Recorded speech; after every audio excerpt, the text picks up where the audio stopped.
النهارده بقى قلت اعمل لكم وراك بتتبيله التكه، حاجه كده من الاخر. شايفين منظرها حكايه وطعمها رهيب بجد، طعمها حلو جدا. كريسبي من بره، طريه ودايبه دوب زي ما انتم شايفين كده من جوه، وكمان واخده اللون الاحمر القمر ده. بجد هتعجبكم جدا ان شاء الله. اول حاجه بتجيبي الوراك وتغسليها كويس جدا، وتنضفيها كده وتغسليها كويس جدا، وتحطيها في مصفى تصفي الميه. بعد ما تصفي الميه تروحي جايبه السكينه وعامله فيها ايه، فتحات كده، 4 فتحات في الورك، عشان تتشرب كويس جدا من التتبيله. التوابل اللي موجوده دي كلها معالق صغيره ما عدا الملح معلقه كبيره. عندنا بابريكا، ملح، البهارات ال7، توم باودر، جوز الطيب المطحونه، وعندنا بصل باودر، وفلفل اسود مطحون، وزنجبيل، وشطه. والشطه هنا اختياري، ممكن تحطيها وممكن تستغني عنها. ومعلقه كبيره كمان من الثوم الفريش المفروم. وهحط كمان معلقتين كبار من معجون الطماطم اللي هي الصلصة. وهنحط كمان 3 معالق كبار من عصير الليمون. يعني انا عصرت ايه، ليمونتين كده، فعيرتهم بالمعلقة طلعوا 3 معالق كبار مليانين. وكمان عندنا معلقة كبيرة مليانة من العسل الاسود، وما تقلقيش منه خالص، حطيه بس على ضمانتي، هيخلي معاك الوراك لونها حلو وطعمها حلو. بعد كده ايه، هنحط ربع كوباية من الزيت، وهنحط كمان كوباية من الزبادي، حوالي 100 جرام من الزبادي. وعشان الفراخ تطلع لونها احمر وحلو زي ما شفتوها في اول الفيديو، فهنحط سنة من اللون الاحمر الغذائي، سنة كده صغيرة على طرف المعلقة. شايفين، سنة صغيرة.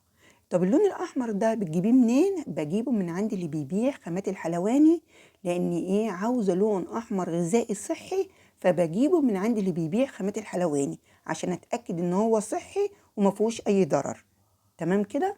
هنقلب بقى التوابل بتاعتنا القمر. شايفين لون التتبيلة؟ حاجة كده من الآخر، لون التتبيلة حلو جدا، وهيخلي معاك الفراخ أو الوراك أو الدبابيس لونها حلو جدا. انا كمان عشان بصور من كاميرا الايه، التليفون، فما كانش باين ان لونها احمر قوي.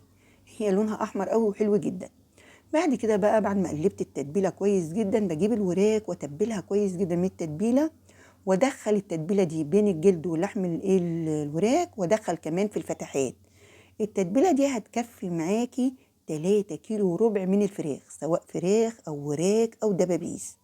والطريقة دي تنفع أعمل بيها الدبابيس؟ تنفع. تنفع أعمل بيها الفراخ؟ برضو تنفع. يعني التتبيلة دي هتنفع معاكي. بعد كده بقى، بعد ما تتبليها كويس جدا، هتسيبيها لمدة ساعتين. أنا عن نفسي هسيبها لمدة ساعتين. أنت ما عندكش وقت تتبلي وسوي على طول، عندك وقت سيبيها نص ساعة، سيبيها ساعة، سيبيها ساعتين، عشان كل ما بتاخد وقت في التتبيلة بيكون طعمها حلو جدا. أنا هنا تبلتها كلها، دخلها التلاجة بقى وغطيها لمدة ساعتين. زي ما قلت لك، الوقت حسب ما انت عايزه تخليها، ممكن ساعه، ممكن نص ساعه، ممكن تتبليها على طول وتسويها. في ناس بتخليها يعني ليله كامله، حسب ما انت عايزه. بعد ساعتين طلعتها من التلاجة، جبت الصينيه بتاعتي، دهنت الصينيه بس ايه، بقطعه من الزبده، ممكن تدهنيها بحبه من السمنه اللي موجوده عندك.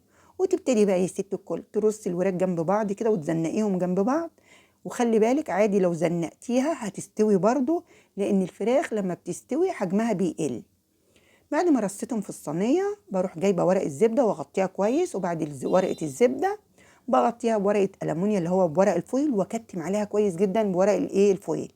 وادخلها فرن ساخن على درجه حراره 220، واحطها على ارضيه الفرن من تحت، واسيبها لمده ساعه.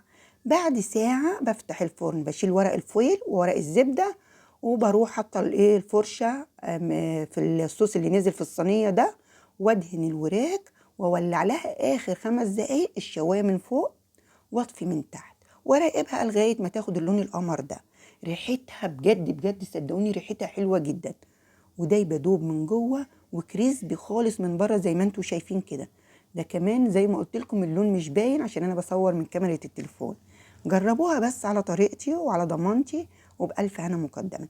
ولو عجبتكم يا ريت تشتركوا معايا في قناتي على اليوتيوب، وكمان تخشوا على صفحتي على الفيسبوك، وبألف هنا مقدما.